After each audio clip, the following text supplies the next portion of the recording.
So I started my show with, like sometimes it's funny with athletes. Sometimes we gas them up, and then all of a sudden we're like, we probably should have put on the brakes. Then there's other guys. The Deshaun Watson, Baker Mayfield, I don't think Tom Brady, and as good as I think Tom is, I think if you put him behind Houston's offensive line with Houston's staff and running backs, I think Tom Brady's a 500 quarterback. Deshaun Watson, if you look at what he inherited to what Baker inherited, I think Deshaun's fairly remarkable, isn't he? Well, let's be fair to Baker Mayfield. They'd won one game in 2 years in terms of what they inherited. And I was driving in, I heard you say Njoku's one of the top three. You don't like him? I like him. I like him what he's going to be. He's just really learning the position at the NFL level. Look, I agree if you told me that Cleveland had a lot better talent than their production would tell you. And they found a way, even before he was installed as a starting quarterback. Remember, Tyrod Taylor was the starting quarterback to start the season last year. They just found a way to lose games, remarkably so, and he stabilized things. But if your question is Deshaun Watson or Baker Mayfield, I don't know a front office guy who probably wouldn't take Deshaun Watson. I think this is Deshaun Watson because of, and this is the best point you made, the attributes which we talk about with Baker Mayfield, right? Leadership. Deshaun Watson's an amazing leader. Right. Athleticism, ability to move the pocket. Deshaun Watson is better, and he has better arm strength, and he's taller, where Baker Mayfield, one of the adjustments that the quality teams made against him was making him just, blocking in a way, attacking him in a way in which he had to throw over walls. Chargers did this great. Chargers did this. Can't see over the middle of the field, and he struggled some with it. Remember, Baker Mayfield struggled against the good teams that they played. It was the bad teams. It was the Bengals' historically bad defense that they lit up in terms of when he was able to garner some of those 6 wins. The teams they needed to beat, they did not beat, and he threw 10 touchdowns, 11 interceptions against the top defenses he saw. And there's going to be some growth there. Whereas Deshaun Watson, who's coming off his second ACL, got better and better and better as learning to be an NFL quarterback. The one part that Baker does as well as anybody his age and maybe a little bit older in the NFL is he's unbelievable at processing information at the line of scrimmage. He is a football savant. Yeah. But I would say Deshaun Watson's not far behind, and his leadership, his athleticism, his size, his arm strength, and frankly, his experience is better than Baker Mayfield's. And I would agree with you. I don't take a ton into account in terms of this NFL rankings list. I would take Deshaun ahead of Baker. Yeah. So I'm the whole Cowboy thing is obviously when selecting a quarterback, there are things that matter beyond good arm. Obviously, leadership. There was a great story. There was a great story over the weekend I read where Jerry Jones said one of our sponsors wanted me and Dak to do a commercial the first year, and Dak needed the money.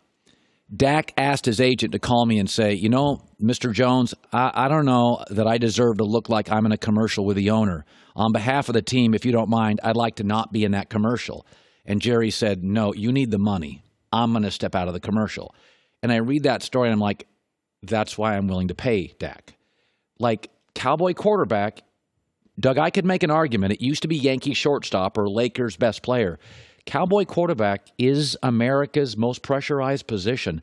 That's a grown-up move for a 21-year-old kid who, by the way, drafted 4th round, probably needed the money for a house. Yes, that's an it's not me, it's not you, it's me type of thing. It's a vet move. That's a power move right there. No, I'll step out. No. This is the when you go to the wallet. When I go to dinner with you, for example, I always go to the wallet, put the card on the table, and then you come in. I'm kidding. You never do that. But here's the problem. Is Dak Prescott a top 10 quarterback in the NFL? No. Okay, so what? I understand you want to pay him slightly more because he has no off-the-field flaws. Since the DUI after college, whatever, which caused him to fall a little bit in the draft. He doesn't have off-the-field flaws. I understand that because he was underpaid his first 3 years, you want to slightly overpay him. But are we really going to pay Dak Prescott $30 million when he's not any good in comparison to the best quarterbacks? When he doesn't have Tyron Smith, he can't set his feet, he's not accurate. When he has to reload through his progressions. When he doesn't have Ezekiel Elliott, they don't win. When they didn't add Amari Cooper, the offense wasn't staying on time on target. So I think he's really good. I think he's stable. He's fine. But you got to pay not just Ezekiel Elliott eventually. I don't think you pay him this year. You got to pay Amari Cooper. You also got to pay Jalen Smith on the defensive side of the ball. Look, all of these things have to work together. And we're saying something without saying something, whether it's Mahomes, whether it's what's happened with Goff, what's happened with the Cowboys. The genius to this is you draft a quarterback, and while they're on that rookie contract, you're able to put a really good team around him. While they can grow, they can mature, and potentially become a top 10, top 15 guy. That was the Andy Dalton thing. People forget this. In Andy's first contract, he was surrounded by great players. As they peeled off, Andy became Andy, which is the third best quarterback usually in his division. The knock on Dak I would make is that Andy Dalton's first 4 years in this league, he had two of every. It was Noah's Ark, 2 backs, 2 tight ends, 2 receivers. Eventually, they paid Andy and had to peel him off. Now, Russell Wilson, same thing. Same thing, Russell Wilson, right? They had a defense, they had an offensive line. All of a sudden, they got to pay Russell, and they got to pick which one of the defensive players you want to stand by. Russell, my eyes tell me Russell's intuitively a great player. Where my eyes don't tell me Andy Dalton and Dak are great players. They tell me they're solid players you win with. Listen, this is why the salary caps are tough. The Yankees would just buy him, right? Like, it's hard. But even the Yankees, because the luxury tax, have had to make some tough decisions over the years, and the Dodgers kind of the same. Look, I think Dak Prescott should be and will be the quarterback of the Dallas Cowboys. But when you're managing Zeke, who just got out of the principal's office and wants to get paid a year early, and then you have a wide receiver you got to pay, and you got to manage this. What's going on with the Cowboys is the pull of Jerry and how he used to run it, and Steven and how he wants to run it and knows it should be run. Right. And Steven's going to win this. I'm telling you, he's going to win this thing. They're not going to overpay Dak. They're not going to pay Zeke this year. I believe that. I believe the old man is. We hear you, but we're running things now. The reason they've been so much better the past 3 years, because people haven't looked historically, since Troy retired, it's been a mess. Yeah. And the reason it's been so much more solid is Steven and his crew have been running things and managing salaries, and for the most part, doing a better job of it. And every once in a while, Jerry steps out and says something crazy and gets himself into trouble. And he wants to pay those guys, but he's not dealing with the reality of running a football franchise in 2019. So an NFL guy told me, Doug Gottlieb's joining me, the reason Arizona took him is they looked in their division, and they're like, Russell Wilson, spectacular. Sean McVay, spectacular. Kyle Shanahan, spectacular. We're going to have to score 28 points to win the division. We like Josh Rosen. We need spectacular, and that's why they took Kyler Murray. Have you heard anything yet on him? Only thing I've heard out of Arizona camp was Robert Camdici came in looking like Fat Albert, and they got rid of him. Yeah. And that was a first-round pick. By Steve Keim, the same general manager. That's that part. Their drafting has been a disaster. Here's what I had Mike Leach on my show, and I had Mike Gundy on my show last week. And Two of the best offensive coaches in college football. And I asked Mike, I asked him, I said, how important for the air raid offense is Cliff Kingsbury's success with the Arizona Cardinals? And he said, look, the Patriots were the first team to start taking air raid schemes and putting it into their offense. He said, the Pittsburgh Steelers last year ran a bunch of air raid schemes.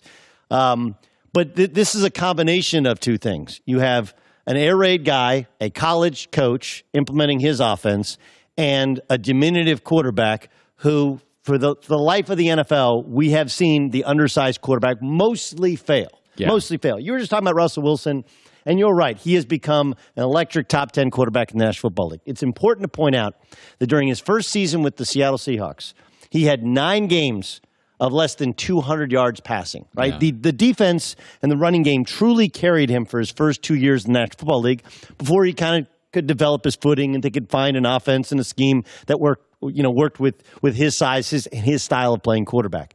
They don't have that benefit with the Arizona Cardinals. Right. They had a terrible offensive line last year.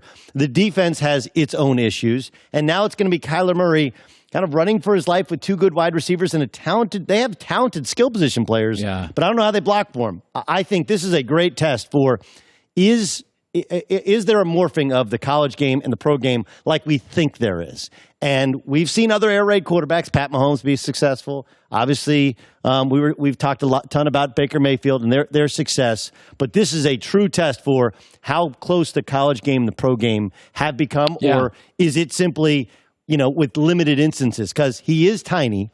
I don't think he's even as big as he measured out at the combine. I agree. And that has all the makings of a disaster in that, hey, we're going to give it to a young quarterback and hope he wins games in that division. Yeah, and that division, by the way, is good. Yes. I mean, the Niners are a team that everyone knows eventually will hit. Yeah. It's just a question of when, not if. So this weekend, Bucky Brooks wrote an article saying, listen, there's 2 Aaron Rodgers. There's the first 109 games. There's the next 49. And if you watch the catch-all 22 film, he has become very reliant on the spectacular play over the easy play. So to which I say, that's my knock on Big Ben. Big Ben and Aaron, little rigid as they've aged, world-class talents, first ballot Hall of Famers, kind of want to do things their way and don't take the easy. Brady's the master at taking the easy. So, Aaron, you have a relationship. Where would you put Aaron, all things in, 35-year-old Aaron, increasingly brittle today if you had to choose a quarterback next 5 years? The guy who's done the best job of quarterbacking is obviously Tom Brady, right? Like in terms of leading his team and finding a way, but like we are kind of forgetting the fact that Tom Brady was bad in the AFC Championship game, wasn't great in the Super Bowl. In the AFC Championship game, that third interception, that's against one of the worst defenses in the National Football League, right? D4 is not offsides. We're having a completely different discussion. Aaron Rodgers, don't take my word for it. Take the guys who put together teams in the NFL. Didn't you have the report that the GMs across the league said he's the best quarterback in the NFL? Well, some of those guys probably need to be fired. Okay. I mean, that's like asking me and you, like, take our radio shows out of it. And if you asked us who has the best radio shows, we know a little bit more about our industry than other people. Right. Now, did Aaron Rodgers have a great year last year? By his own standards, no. But in a bad year where he wasn't getting along with his head coach, they had no running game, they had a young group of new wide receivers. He had, 25 touchdowns, 2 interceptions? By the way, if what Bucky Brooks is saying is he only goes for the spectacular play, wouldn't there be more interceptions? Wouldn't there be more mistakes? Don't get me wrong. I don't think he's easy to manage. I think he's incredibly bright.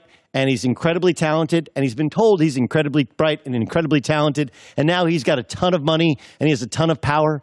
But he also is bright, talented, accurate. And if you want to go through all the boxes you need to be quarterback 2019 in the NFL, he has them, right? He moves the pocket with his feet. He can run for a first down. He can make off-time, off-balance throws. He can throw the deep ball. He's deadly accurate. He's tough. He's confident. He has experience. What doesn't he do other than he didn't get along with Mike McCarthy? And if Mike McCarthy is such a great head coach, why didn't he get a coaching job? Right? The league has spoken. It's not my word for it. It's not your word for it. It's not our analysis. The league says they think he's the best, and the league says that Mike McCarthy has to rethink things, has to retool things because he didn't get a job when there were plenty available, and they were calling for a guy who could relate to a head coach. All these other jobs came open, and he didn't get one.